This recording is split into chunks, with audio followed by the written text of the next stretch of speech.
Magandang umaga! For today's ganap ay mamamalengke naman tayo. Araw ngayon ng Sabado kaya tiyanggi dito sa aming bayan. Pagkagising ko nga ay agad akong gumayak at di na agad ako pumunta sa aming pamilihang bayan. Napaibig nga kami magluto na ring ampalaya kaya kako ay ere ang aking alutuin for today's video. Matagal-tagal na rin simula nang huling nakapagluto kami nito kaya naman nung isang araw pa nag-request ang aking mga anak na magulay daw naman ako nitong ampalaya. Ito kasi ang isa sa pinakapaborito nilang gulay mga kalab. Kaya eto at ipagluluto natin sila for today's video. 90 pesos nga ni pala ang kilo ng ampalaya din sa amin. Kaya ayan, bumili lang ako ng ganang isang piraso at hindi naman namin mauubos kapag 1 kilo ang binili ko. At bigla ko rin nga naalala na wala na rin pala akong sibuyas at bawang sa bahay kaya kako ay ako'y mabili na rin.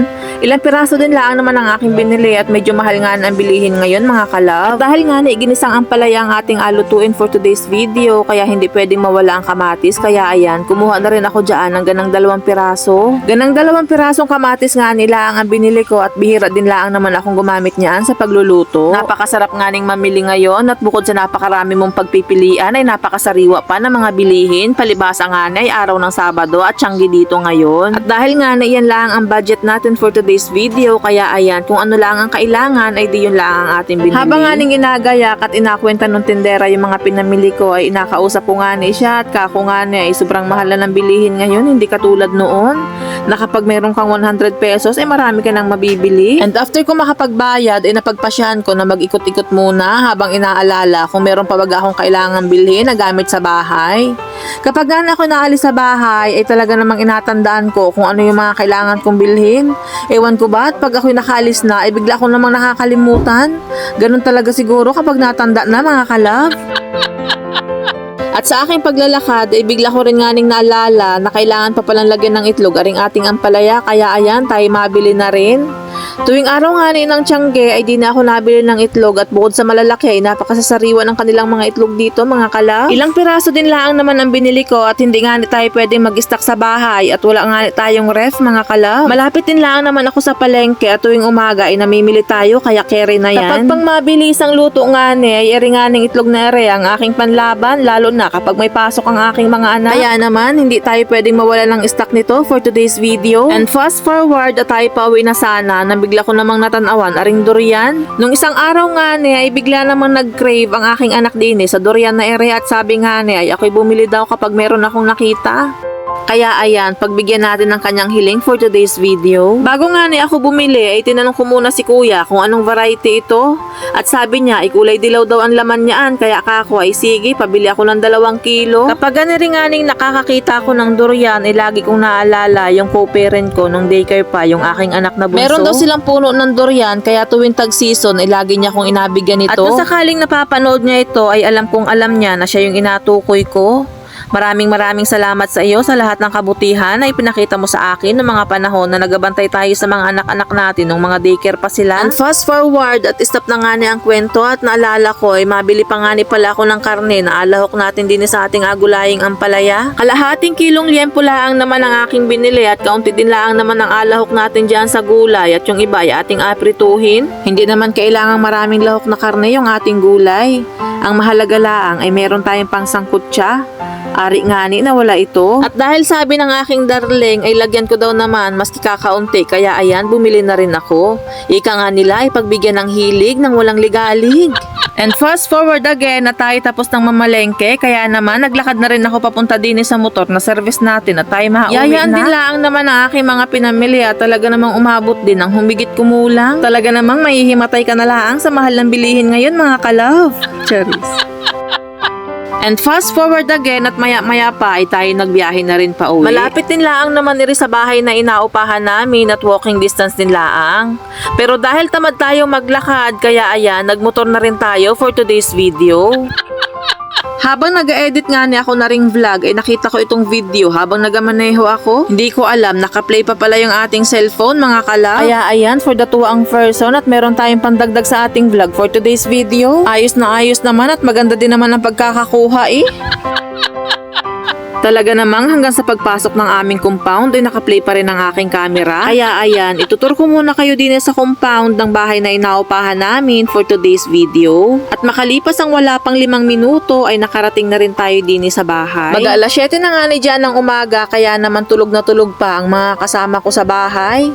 Araw naman ng Sabado ngayon kaya kakaway sige okay lang natanghaliin kayo ng gising for today's video. At pagkarating ko nga ni din sa bahay, agad ko namang inasikaso ering aking mga pinamili at nang makapagsimula na rin ako sa pagluluto. Una ko nga ning inasikaso aring paghihiwa ng ampalaya. Napakaganda nga at mukhang unang pitas pa lang ito mga kalab. Sa tingin ko pa lang ay mukhang hindi ito mapait kapag naluto. Naalala ko nga ni pala nung elementary pa kami na mahilig pa magtanim yung aking nanay at tatay ng mga gulay.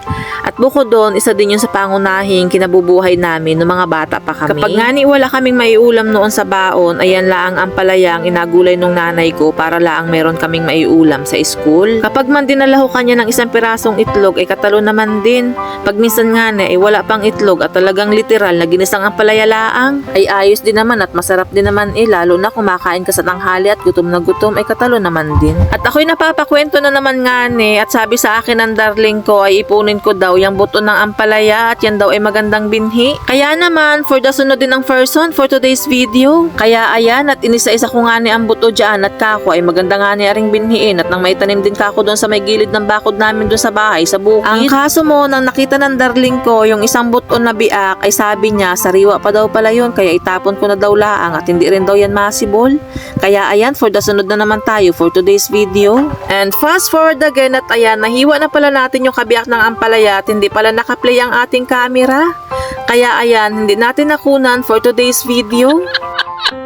Nabanggit ko din nga ni sa inyo kanina na iring pagtatanim ng mga gulay ang pangunahing hanap buhay ng aking mga magulang noong kami mga bata pa. Hanggang ngayon din naman ay pagtatanim pa rin ng mga gulay ang pangunahing hanap buhay ng aking tatay. Yung nanay ko naman ay nasa bahay na lang at nagaluto na lang ng mga lutong ulam at siyang inatinda doon sa mismong harapan ng bahay namin. Bigla ko nga ning naalala at maikwento ko na rin sa inyo na nung mga bata pa kami ay isa yan sa pangunahing hanap buhay ng nanay ko. Tuwing masapit nga niya ang anihan, yan ay magayak na at yan ay mamamalengke ng maaga at mamimili ng kanyang pantinda sa tubigan. At kung ano-anong lutong ulam nga niya ang dala niyaan at may mga balot pa at may mga iskindi at mga tinapay na tigda 2 piso laang noon na ngayon ay 5 piso na ang isa. Ako nga niya ang paboritong isama ng nanay ko noon sa pagtitinda at wala nga niya siyang tagabitbit ng styrofoam na punong-puno ng iskindi. Wala din naman ako magawa noon kundi ang sumunod sa nanay ko at kung hindi ay katakot-takot na kuriyot ang aabutin ko.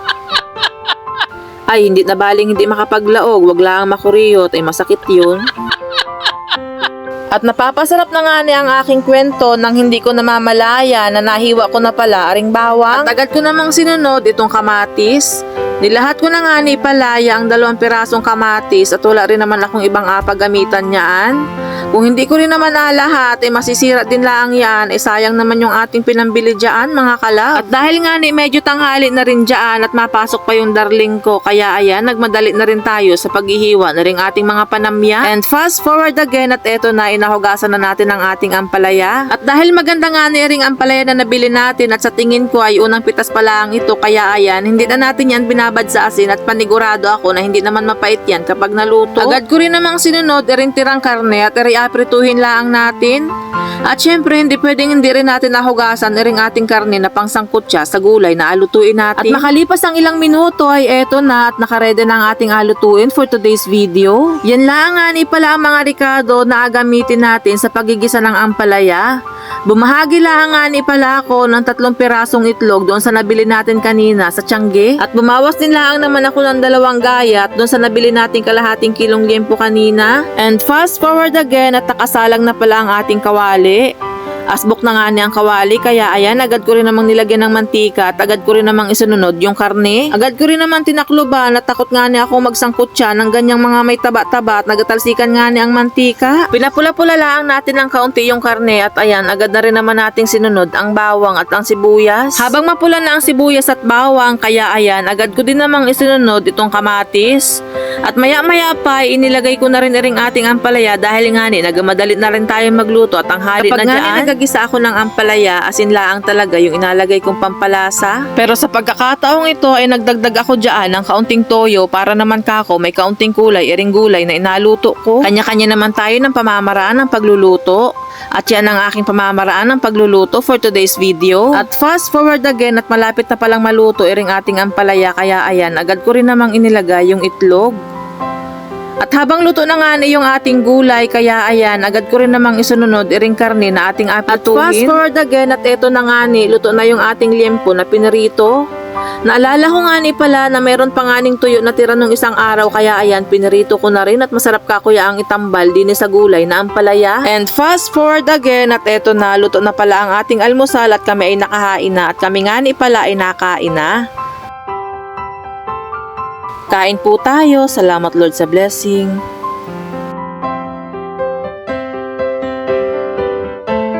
And fast forward again at hapon na dyan. Hindi nga nakatiis ring aking anak kaya ayan, binuksan na niya agad rin durian na nabili ko kanina sa Tiangge. Hirap na siyang buksan dyan pero wala siyang magawa dahil nga iyan ang kanyang cravings for today's video. At matapos ang ilang minutong pagpapakahirap ay eto na, matitikman na ulit natin ang ating paboritong durian. Kain ulit tayo. Salamat Lord sa blessing. And that's all for today's video. Thank you for watching. God bless us all. Bye-bye.